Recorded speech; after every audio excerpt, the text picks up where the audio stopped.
नारी शक्ति की प्रतीक के रूप में कैसी महामना विंध्य भारतीय जनता पार्टी भारत वर्ष करता है। आज हम सबका सौभाग्य के इस अवसर पर मौजूद हैं कार्यक्रम की अध्यक्षता करने के लिए और हमारे सीहोर क्षेत्र के जो विराजित सभी गणमान्य नागरिकगण, मातृशक्ति एवं प्यारे बच्चों, वास्तव में बड़ा अच्छा समय है। 3 पीढ़ी एक साथ बैठकर एक नए भवन की लोकार्पण के अवसर पर साक्षी है। लघु मध्यम उद्योग मंत्री जी, हमारे प्रिय बंधु, यहाँ के प्रिय विधायक विश्वास सुदेश जी हो गए हैं, तो निश्चित रूप से हमारा भारत आत्मनिर्भर बनेगा और हम स्वदेशी की ओर बढ़ते हुए, आत्मबल की ओर बढ़ते हुए, निश्चित रूप से हम प्रगति करते हुए अपने देश को पुनर्वैभव पर लाएंगे और अपने भारतवर्ष को परम वैभव पर पहुंचाकर विश्व गुरु बनाएंगे। ये हमारा संकल्प है, ये पूर्ण होगा। हमारे माननीय मंत्री जी सिर्फ और सिर्फ उद्योगों की तरफ नहीं देखते, वो धर्म को भी प्रतिष्ठापित करना चाहते हैं। ये हमारी चर्चा के दौरान और हम जहां तक उनके परिवार को जानते थे वहां से लेकर के मैं आज इस संभावना के साथ बात कर रही हूँ कि जहां धर्म की स्थापना होती है वहां सब प्रकार की प्रगति होती है। और इसी के साथ मैं बहुत बहुत आभारी हूँ माननीय मंत्री जी की, इसी प्रकार से हमारे क्षेत्र को उन्नति और विकास की ओर ले चले।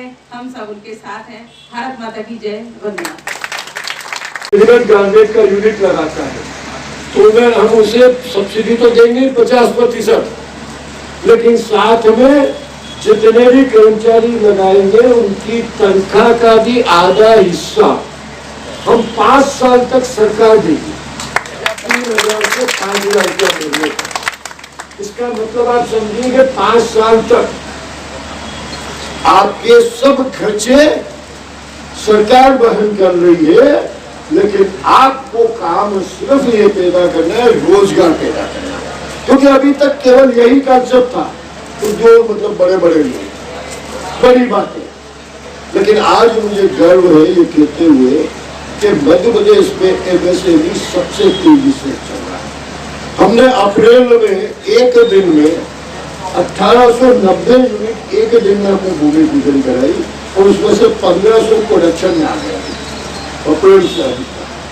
अभी माननीय विधायक जी कह रहे थे कि साहब बड़ी बड़ी कंपनियां जमीन ले लेती है और सालों काम नहीं शुरू होता है, हमारी जमीन भी फंस गई और बेरोजगारों को रोजगार नहीं मिला।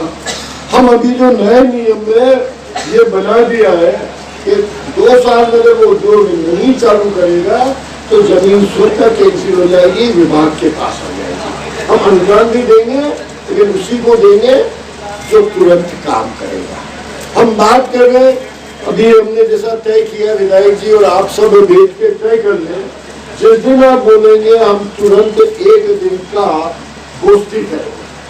व्यापार कैसे शुरू किया जाए, उद्योग कैसे शुरू किया जाए, क्या क्या उद्योग लगा सकते हैं, किस किस उद्योग में कितनी पूंजी लगेगी, कौन फाइनेंस करेगा, उसकी मार्केट की क्या क्षमता है।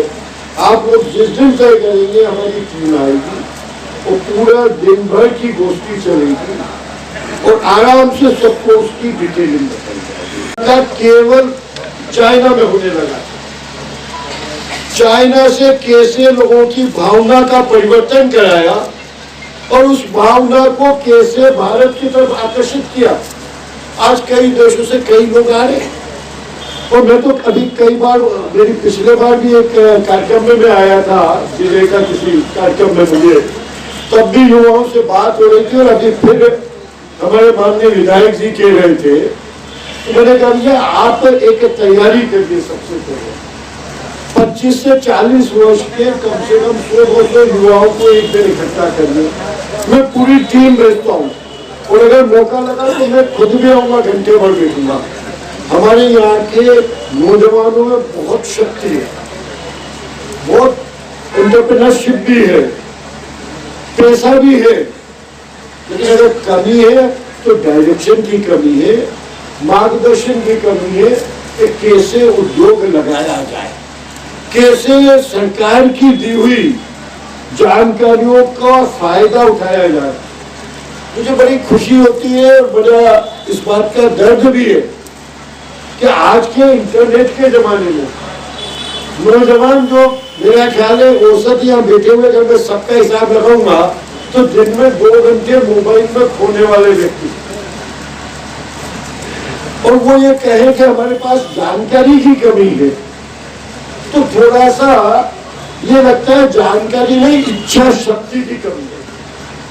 क्योंकि आज अगर मैं बात करूं हर चीज नेट पे अवेलेबल है, लेकिन फिर भी ये कार्यालय इसलिए बना कि कोई भी आए तो उसे तुरंत पूरा प्रेजेंटेशन मिले। प्रेजेंटेशन का हम औसत आज की तारीख में पहली बार मध्य प्रदेश में हमने पॉलिसी बनाई MSME में अनडेवलप्ड देने, क्योंकि मैं नहीं चाहता कि कोई भी एंटरप्रेन्योर उद्यम लगाने वाला व्यक्ति जिसके पास चाहे कितना ही बड़ा व्यक्ति हो, पूंजी की एक सीमा होती है और उसका पैसा उद्योग पे लगे ना कि जमीन पे लगे, उसका पैसा टेक्नोलॉजी में लगे, इक्विपमेंट में लगे, R&D में लगे, तो कई गुना देश को, प्रदेश को और समाज को फायदा होगा, ना कि वो जमीन बड़ी ले ले, उस पर लाखों रुपए खर्च कर दे और बाद में कम पूंजी के कारण वो अटक जाए। इसलिए हमने तय किया कि हमारे अनडेवलप्ड लैंड जो कलेक्टेड गाइडलाइन की अनइरिगेटेड एग्रीकल्चर लैंड है, उसका भी 25% कीमत पर मैं जमीन दे रहा हूँ।